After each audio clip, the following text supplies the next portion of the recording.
नमस्कार, मैं निकिता और आप देख रहे हैं सी न्यूज भारत। वक्त हो चुका है न्यूज आर का। आज जहां सारे लोग विलासिता और चकाचौंध को देखते हुए शहरों का रुख कर रहे हैं, वहीं कुछ लोग ऐसे भी हैं जो अपनी गांव की परंपरा और अपने पैतृक भूमि की तरफ अपना ध्यान आकर्षित करते देखे जा रहे हैं। जी हां, हम बात कर रहे हैं बलिया के ग्राम सभा किकोड़ा निवासी ओम प्रकाश पांडे की, जिन्होंने अपने आप को कई बड़े शहरों में बड़े पैमाने पर स्थापित किया है और कई बड़े शहरों में उनके कई कारखाने भी चल रहे हैं। इसके बावजूद भी उन्होंने अपने पैतृक गांव और अपने पूर्वजों की कर्म भूमि को सजोने एवं पिरोने का प्रयास किया है। हरियाणा व्यापार मंडल के पूर्व अध्यक्ष ने अपनी दिवंगत धर्मपत्नी भाग्यमणि पांडे की पुण्यतिथि पर कई जन कल्याणकारी योजनाओं की रूपरेखा तैयार करते हुए अपने पैतृक गांव को विकास की तरफ अग्रसर करने का बीड़ा उठाया है। वहीं कार्यक्रम में आए हुए समाजवादी पार्टी के वरिष्ठ नेता सनातन पांडे एवं आयोजक कर्ता ओम प्रकाश पांडे ने क्या कुछ कहा, आइए आपको सुनाते हैं। मेरा नाम ओम प्रकाश पांडे है। मैं स्वर्गीय पंडित सूर्यभूषण पांडे जी का पुत्र और पंडित ऋषभदेव पांडे जी का नाती हूँ। अभी वर्तमान समय में जो गांव के लोग शहरों की तरफ रुख कर रहे हैं, तो आपके मन में क्या ख्याल आया, किन भावनाओं के साथ आप गांव की तरफ रुख किए, अपने पैतृक गांव की तरफ? रुख नहीं किए हैं, ज़मीन थी और मिट्टी से जुड़ना चाहिए, मिट्टी में ही मिलना है, तो हम आ गए यहाँ पर।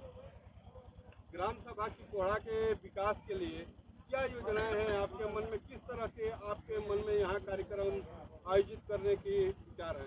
देखिए, विचार बहुत कुछ है, ईश्वर की हरी इच्छा है जो होगा।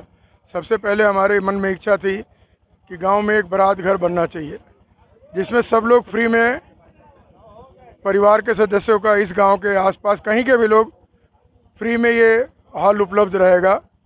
एक्सेप्ट एक 5 आदमी की कमेटी बना देंगे गांव के ही लोग, जिनको गांव को हम सुपुर्द कर देंगे, वो लोग इसको चलाएं।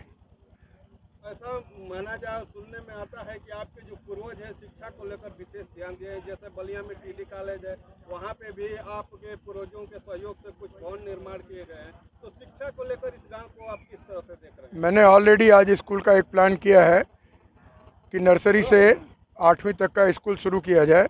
आज ही सवेरे लोगों से बात हो रही थी और ये कार्यक्रम हरी इच्छा हुई तो तुरंत शुरू कर दिया जाएगा। जो स्कूल की आप बात कर रहे हैं उसमें किस तरह की व्यवस्था? देखिए, व्यवस्था में अच्छे टीचर्स रहेंगे, मिनिमम फीस होगी जिससे स्कूल का निर्वाह हो सके। मुझे पैसे को इससे जीवन यापन की ज़रूरत नहीं है। आज जैसे आपकी स्वर्गीय पत्नी भाग्यमणि देवी जी की पुण्यतिथि भी है, तो इस पुण्यतिथि पर आप यहाँ उपस्थित जनता और ग्राम सभा के जनता क्षेत्रवासियों से क्या कुछ कहना चाहिए? देखिए, हम लोग बड़े भाग्यशाली हैं। हमारी वाइफ का नाम आपने बताया भाग्यमणि पांडे, वो भाग्य लेके आ गई और उनका हमारे परिवार के प्रति इतना एहसान है कि हम लोग उतार नहीं सकते। ये ज़मीन भी उन्हीं की है, तो हम लोगों के जब जिंदा थी तभी विचार हो रहा था कि कुछ बनवा के दे दिया जाए।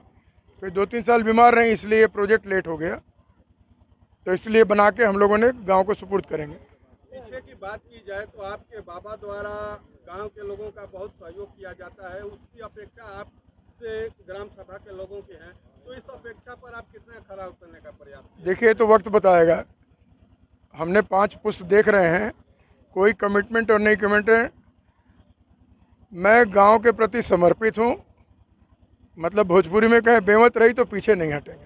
क्या राजनीति को लेकर? राजनीति अगर होता तो मैं कहीं का मतलब कोई रोक नहीं सकता था। पूरे हरियाणा में कोई भी चीफ मिनिस्टर होते थे, कुछ होता, हमने ग्राम मतलब व्यापारियों का बहुत काम किया है और ऑल हरियाणा ट्रेडर्स एसोसिएशन का प्रेसिडेंट रहा हूँ। जितने मैंने काम किए हूँ फरीदाबाद के लोगों से पूछें, किसी को उजाड़ने नहीं दिया, कोई नेता उजाड़ने नहीं पाया। अगर दुकान भी उजाड़ दिया तो हमने जाके दोबारा दिलवा दिया और उन्हीं लोगों के आशीर्वाद से फल फूल रहे हैं। इस कार्यक्रम में उपस्थित हुए हैं। सबसे पहले हम यहाँ की धरती को प्रणाम करता हूँ और साथ में खड़े ओम प्रकाश पांडे जी को बहुत बहुत मैं धन्यवाद टिकोड़ा गांव के तरफ से भी और इलाके की तरफ से भी देना चाहता हूँ। आजकल की एक नई रीति है कि जो लोग घर से बाहर चले जाते हैं वो घर फिर वापस नहीं आना चाहते हैं, न उनका गांव पर कोई ध्यान रहता है। हमारे समय से आप प्रथम व्यक्ति हैं जिनको भगवान ने सब कुछ दिया है, सब संपन्न हैं, यहाँ से लेकर के मद्रास तक, हरियाणा तक, सब कुछ आपका भगवान ने आपको सब कुछ दिया हुआ है। देख के आपके मन में आपके अपने माता के प्रति और इस गांव के प्रति एक भाव जागा और उन्होंने संकल्प लिया कि हम गांव में चलेंगे, क्या गांव में जो सुविधाएं नहीं होंगी उसको उपलब्ध कराएंगे। तो उस संकल्प को ही पूरा करने के लिए एक मैरिज हॉल, इसका स्वरूप आप देख रहे हैं, और एक मंदिर जहाँ करोड़ों करोड़ रुपया आपने इन्वेस्ट किया और बनने के बाद जो है ये गांव के ही लोगों को सुपुर्द कर दिया जाएगा।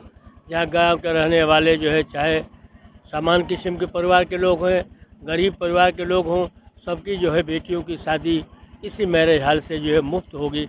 इसके लिए मैं यहाँ के लोगों को चल रहा है उसमें गांव से लोग शहर की तरफ प्रस्थान कर रहे हैं। अभी आपने बताया कि ओम प्रकाश पांडे जी शहर से गांव की तरफ अपना रुख किए हैं, इसको आप किस तरह से देख रहे हैं?